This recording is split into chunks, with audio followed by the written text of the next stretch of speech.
Selamat sore teman-teman semua. Kembali lagi bersama acara Talkshow yang kita sayangi, yang dibanggakan ya ini, yang kalian tunggu-tunggu tentunya, acara Talk to Us. You can share with us. Asik sekali nih kayaknya.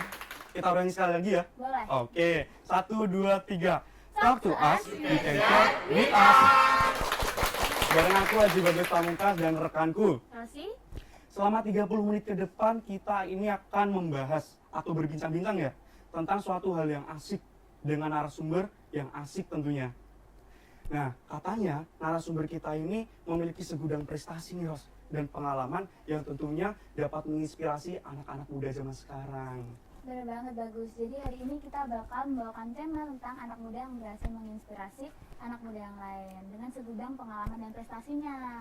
Kan tadi aku bilang ya, anak muda dengan menginspirasi. Nah, di Talkshow ini tuh yang menginspirasi di bagian mana sih? Jadi kita bakal ngundang narasumber nih. Dia itu seorang mahasiswa, tapi dia juga berhasil mendirikan sebuah IO. Keren banget kan? Keren banget sih itu. Nah, kalau kamu nih bagus, waktu jadi mahasiswa kesibukannya apa coba? Duh, pakai ditanya lagi. Aku dulu pas jadi mahasiswa gimana ya? Oh, ini. Aku dulu tuh sering bolos kuliah. Soalnya kan aku anak organisasi banget. Waduh. Sekarang aku balik nanya nih, kamu dulu ngapain pas jadi mahasiswa? Bentar aku tebak ya. Dulu itu dilihat dari mukanya nih, Waduh. kamu itu kayak mahasiswa kupu-kupu. Jadi kuliah pulang, gak doyan organisasi. Ini pasti hangout ya. Bener banget lagi, kelihatan banget ya kayaknya mukanya. Iya, anak gaul cuman gitu. Kuliah pulang, nongki, gibah gitu. Oh kita malah bahas kita sih, balik dong ke iya ya. topik utama. Kita mau ngundang narasumber yang berhasil menginspirasi nih. Narasumber seorang mahasiswa yang berhasil mendirikan sebuah IO. Siapa sih, aku jadi penasaran. Narasumber kita ini siapa sih? Kalau kamu udah penasaran, langsung aja kita panggil. Kak Eri Saputra. Jadi tangan dulu ya Kak Eri Saputra. Pak, silakan duduk Kak.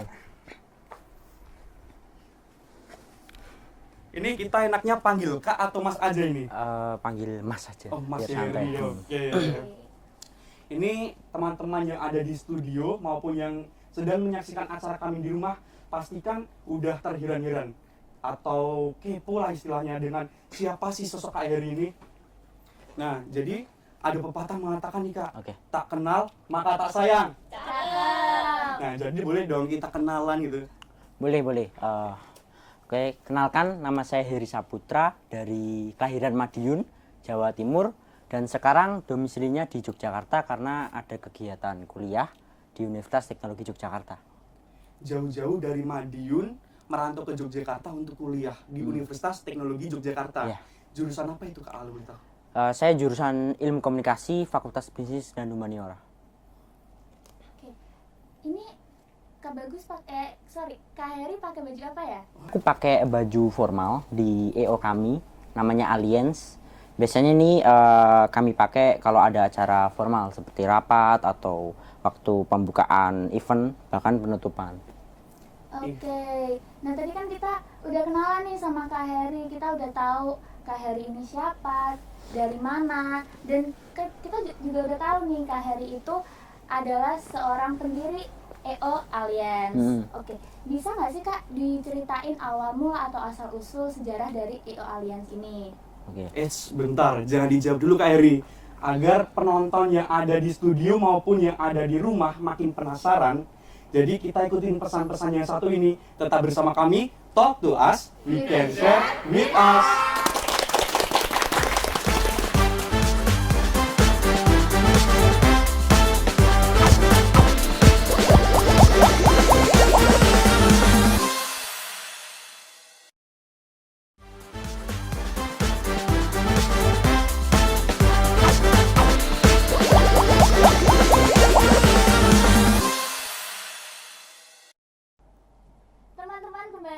bersama kami di acara Talk to Us, Invention with us. Dan sekarang kita bakal lanjutin pertanyaan yang tadi sempat ketunda nih Kak Heri. Jadi gimana sih awal mula atau sejarah munculnya IO Alliance ini? Awal mulanya berdirinya EO Alliance ya Kak ya. Awal mulanya itu cukup unik ceritanya dan cukup simple. Gimana itu Kak? Jadi waktu itu setelah sepulang dari kami mengajar silat bersama teman saya namanya Ranggi, di rumahnya Mas Ranggi, Mas Ranggi itu menawarkan ke saya untuk membuat sebuah event atau kejuaraan. Nah, awalnya aku masih ragu karena aku belum paham babakan tentang event atau kejuaraan. Akhirnya saya tanya-tanya, Mas Ranggi menjelaskan dengan detail gimana tata cara pembuatan sebuah event. Akhirnya Mas Ranggi setelah meyakinkan saya, akhirnya saya yakin, dan pada waktu itu besoknya langsung kita ngurus legalitas semuanya. Jadi mungkin kita diskusi terkait event ini cuma mungkin berapa jam, besoknya langsung kita urus legalitas EO kami. Setelah urus legalitas, kami setelah clear langsung kami jelang beberapa hari kami urus perizinan di IPSI, di kepolisian, di Disparpora dan Kemenpora. Setelah itu clear kan, proposal kita sebar, kita promosikan. Akhirnya setelah serba peserta banyak yang masuk, kita adakan event pertama kali yang namanya Retno Dumilah Open Virtual Championship. Pertama kali pada waktu COVID-19. Berarti awal mula berdirinya IO Alliance ini dilatar belakangi oleh itu COVID-19 itu kan tadi Kak Heri itu pernah bilang yang waktu event pertama itu Retno Dumilah pasca COVID-19. Ya. Gitu ya Kak? Ya benar sekali. Jadi itu ada ceritanya. Gimana itu? Latar belakangnya kenapa kita membuat event waktu COVID-19 itu disebabkan oleh, kan kita ngajar silat juga. Lihat teman-teman yang ada di Madiun khususnya pesilat, kok kasihan cuma latihan, nggak ada tempat untuk mengekspresikan latihannya itu.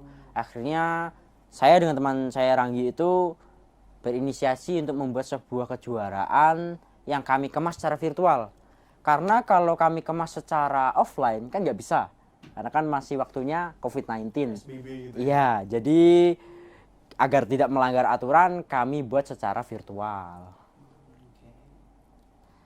Biasanya nih, tadi kan eventnya tentang silat. Ada nggak sih event lain yang dijalankan oleh Kak Heri dan teman-teman? Oke, untuk event biasanya yang sering kita buat event silat. Tapi kita juga pernah mencoba membuat sebuah event musik, lomba musik. Pada waktu itu digelar di Sasana Krida Mulya, tepatnya di Kabupaten Madiun, di kediaman Bapak Aristo Nugroho. Di situ kita mulai, alhamdulillah sukses. Tapi ternyata setelah kita analisis event itu, ternyata kita lebih cocok di event silat. Jadi untuk seterusnya insya Allah kita konsennya ke event silat. Jadi itu kan event silat, berarti menaungi suatu event yang berbau olahraga nih Kak? Iya benar. Nah itu eventnya hanya ada di Madiun atau ada di luar Madiun itu? Dari awal berdirinya EO kami atau pertama kali menggelar event sampai sekarang, itu baru kami gelar khususnya di Madiun. Tapi insya Allah kami ada rencana kedepannya membuat di kota-kota selanjutnya seperti kayak Ponorogo, Yogyakarta, dan insya Allah akan terlaksana kisaran bulan liburan semester genap, mungkin bulan Agustus atau itu Agustus, insya Allah. Kira-kira nih Kak Heri sendiri kan juga kuliah tapi juga mendirikan IO, menaungi IO. Kira-kira ada kendalanya nggak sih ketika menjalankan IO tersebut di tengah-tengah perkuliahan? Kalau kendala berbarengan dengan kuliah itu pasti ada. Jadi awal mula saya jadi maba, nah kendalanya di situ. Aku sama teman-teman belum bisa membagi waktu acara event sama kuliah. Jadi pas waktu saya jadi maba mau digelar event, terus aku bilang jangan dulu, kita buat aja waktu liburan biar nggak ganggu konsen teman-teman yang kuliah. Karena panitia kami itu rata-rata mahasiswa dan masih sekolah. Jadi otomatis pada waktu itu dengan masalah itu karena berbenturan dengan kuliah, akhirnya kami sepakati bahwa event digelar pada waktu liburan biar tidak mengganggu konsen teman-teman yang kuliah sama yang sekolah. Gitu, Kak. Jadi event ini juga panitianya latar belakangnya sama kayak Mas Heri gitu ya, dari mahasiswa gitu. Benar sekali. Nah, karena tadi kita udah tahu nih tentang event-event yang dijalankan sama Kak Heri itu tuh bernaungan di dalam perlombaan silat dan musik juga ada ya tadi. Nah, kita ada beberapa footage dari event yang udah dijalankan Kak Heri. Kita udah cari tahu nih Kak beberapa footage-nya. Oh, di ini ya? Oke. Nah, ini tadi ada event namanya Retno Dumilah. Itu apa ya, Kak? Oke. Retno Dumilah event ini ceritanya agak banyak, Kak, di event ini. Karena kenapa? Karena ini event pertama kali yang digelar secara offline di Madiun. Jadi sebelumnya kan kami mengadakan secara virtual. Iya. Nah, ini kami adakan pertama kali offline. Dan alhamdulillah berjalan sukses. Dan alhamdulillah juga ini sebuah pencapaian karena kenapa? Event offline yang pertama kali bisa diadakan di Madiun. Jadi suatu kebanggaan lah karena yang faktanya Madiun itu kampung pesilat atau kota pendekar tapi tidak pernah mengadakan kejuaraan secara offline. Bahkan virtual juga tidak pernah yang mengadakan kami. Akhirnya kami adakan ini dan berhasil pertama kali di Madiun secara offline dan diikuti lebih dari 700 peserta. Itu membuat kami bangga bisa membanggakan nama Kabupaten Madiun khususnya. Aku ada pertanyaan nih Kak, yang tadi tuh kayak ganjel gitu. Kan tadi katanya itu event Retno Dumilah pertama itu dilaksanakan secara online ya Kak? Iya. Yang pertama online. Nah yang kedua ini berarti udah usai COVID, jadi offline gitu. Iya. Nah menurut Kak Heri nih, ada nggak sih kendala antara perpindahan event pertama online dan event kedua offline gitu? Kalau kendala pasti ada, apalagi dari virtual ke offline ya. Offline.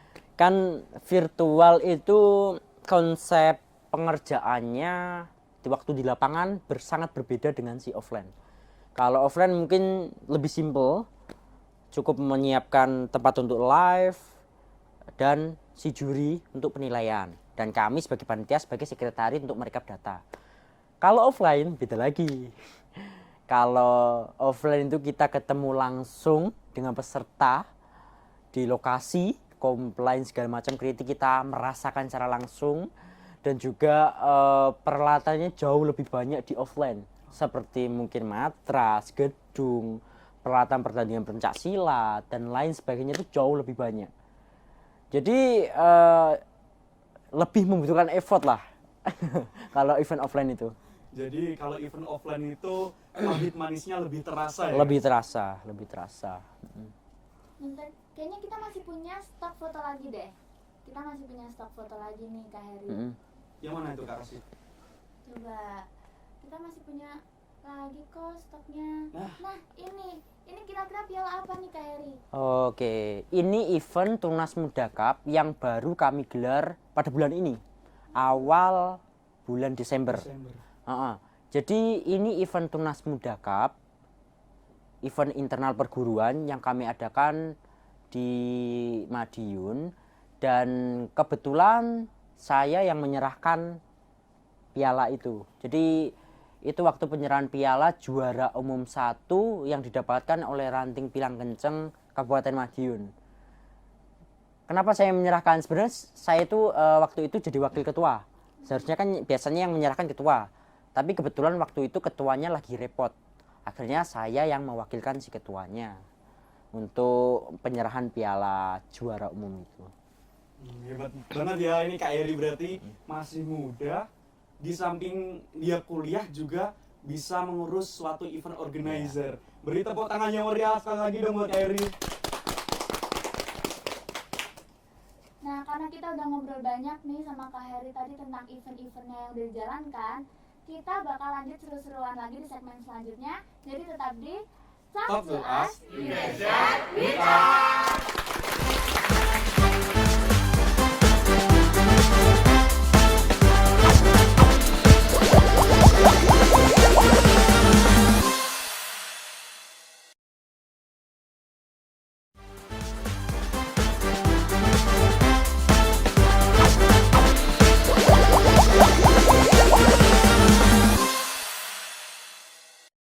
Kembali lagi di acara yang paling seru dan paling ditunggu, Talk to Us di Gadget with Us. Jadi kita sudah ada di penghujung segmen nih, Ros. Ini sepertinya kalau di penghujung segmen tidak ada game, kayaknya nggak asik dan nggak afdol nih. Bener banget. Nah, sekarang kita bakal main game nih bareng Kak Oke. Heri. Oke. Nama gamenya itu pernah nggak pernah. Oke. Jadi nanti aku bakal ngasih pertanyaan ke Kak Heri. Kak Heri bisa jawab pernah atau nggak pernah. Nanti Kak Heri bisa jelasin alasannya. Kenapa jawabannya pernah dan kenapa jawabannya nggak pernah. Iya. Oke. Sudah Siap. siap? Siap. Siap. Mm-mm. Oke. Aku ya yang nomor 1. Boleh. Oke, langsung saja Oke. pertanyaannya. Siap? Siap. Pernah atau tidak pernah hampir atau bahkan mengalami kegagalan dalam menyelenggarakan sebuah event? Pernah. Karena waktu itu sebenarnya awalnya kita berjalan lancar. Sewa matras kita sudah ready. Nah, waktu kita pengambilan matras di cancel tiba-tiba. Dan itu sudah hamin 1. Jadi kami panik karena peralatan atau perlengkapan yang paling penting adalah matras itu malah nggak ada. Jadi kami bingung cari perlengkapan di mana-mana nggak ada kan, khususnya untuk pencak silat. Akhirnya setelah kepepet baru dapat ide. Dapat idenya apa? Kita akhirnya waktu itu sewa di tempat karate. Jadi kan kita pakainya itu matras karate, bukan silat. Sebenarnya itu hampir sama, cuma mungkin beda sedikit ukuran lah. Tapi kami tidak kekurangan ide, kami akali dan juga biar seperti matrasnya pencak silat, kami kasih garis pertandingan sesuai peraturan di pencak silat. Alhamdulillah setelah dapat itu kami rasanya lega. Kalau nggak dapat itu mungkin eventnya bisa gagal. Unik banget ya Iya. ceritanya. Lanjut pertanyaan nomor 2. Berarti, bentar, Oh, berarti bentar. kalau misalnya kepepet tuh emang ada aja gitu ya idenya. kalau Alhamdulillah kepepet. ada. Jadi kadang tuh gini, kita kan panitia sudah kadang menyiapkan jauh-jauh hari ya, tapi pas hari H ada aja masalahnya itu. Alhamdulillah dengan kita tenang, tetap yakin. Kalau filosofinya ketua saya itu gini, kalau kita sudah maju tidak boleh mundur, karena kalau maju kita pasti berhasil, kalau mundur kita mati. Jadi kita tetap terobos, kita cari apapun itu harus selesai acara ini atau event yang kami adakan. Oke, keren Kedua banget ini. ya. Mm-mm. Terus habis itu pertanyaan kedua nih, pernah nggak pernah dapat komplain atau kritik dari peserta atau penonton yang ada di acara? Kalau komplain dan kritik itu pasti ada, apalagi event ini kan sudah bertaraf provinsi sampai nasional. Pesertanya banyak. Dan kebanyakan yang kami dapatkan komplain biasanya itu lebih ke komplain mengenai pemanggilan peserta. Jadi di peraturan pencak silat itu ada, sebelum bertanding pasti dipanggil 3 kali. Yang pertama untuk persiapan memasuki gelanggang, yang kedua persiapan untuk bertanding, dan ketiga harus siap untuk bertanding. Kalau panggilan ketiga ini belum siap atau peserta belum sampai di lokasi venue pertandingan, itu kami diskualifikasi.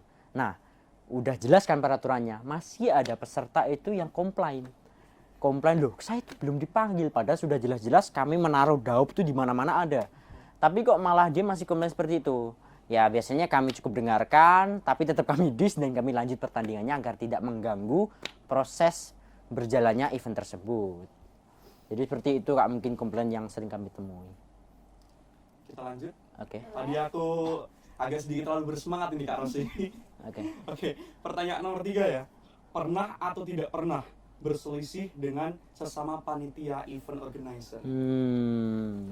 Pasti pernah ya, apalagi panitia kami kan setiap mengadakan event kan beda-beda nih. Iya. Setiap event ini kadang kita panitia beda, ini beda. Nah, pasti teman baru lagi kan, baru kenal. Ada salah satu peristiwa yang membuat sedikit panas pada waktu terselenggaranya event itu. Waktu itu ada bagian broadcasting, bagian live streaming buat kejuaraan itu. Dia emang bener awal dia udah pasang, udah mulai live, tetapi setelah mulai live dia tinggal entah kemana, entah tidur atau gimana. Waktu berjalannya acara, live-nya tiba-tiba mati. Nah, kami sebagai panitia yang sudah sesuai job desk-nya kan bingung loh. Ini siapa yang tanggung jawab di broadcast, kok gak ada di tempat untuk memperbaiki. Akhirnya kami bingung, akhirnya kita cari yang bagian tanggung jawab broadcast. Setelah ketemu, wah akhirnya kan agak panas tuh. Akhirnya sedikit ada crash lah. Tapi alhamdulillah si ketua Mas Ranggi berusaha menenangkan agar tetap fokus untuk menjalankan event sampai selesai dan alhamdulillah berjalan dengan sukses. Oke, tadi kan kita udah ngobrol nih tentang pernah nggak pernah ini.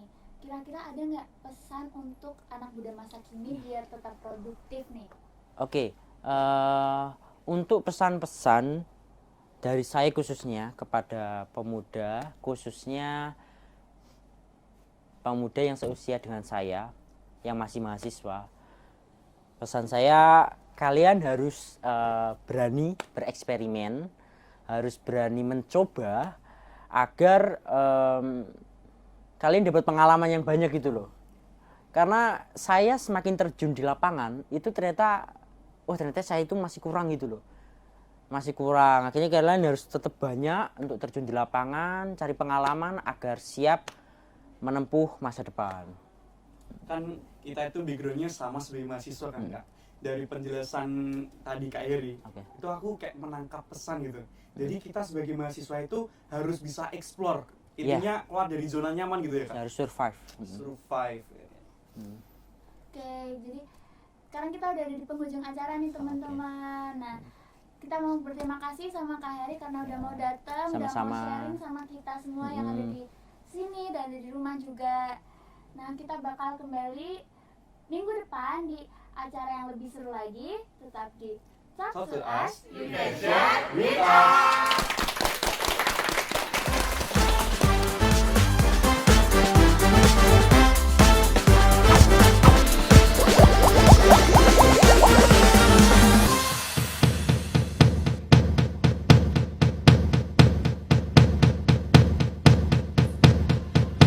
Give me a second, I need to get my story straight. My friends are in the bathroom getting higher than the Empire State. My lover, she's waiting for me just across the bar. My seat's been taken by some sunglasses, asking about a scar. And I know I gave it to you months ago. I know you're trying to forget, but between the drinks and subtle things, the holes in my apologies, you know, I'm trying hard to take it back. So if by the time the bar closes and you feel like falling down, I'll carry you home tonight.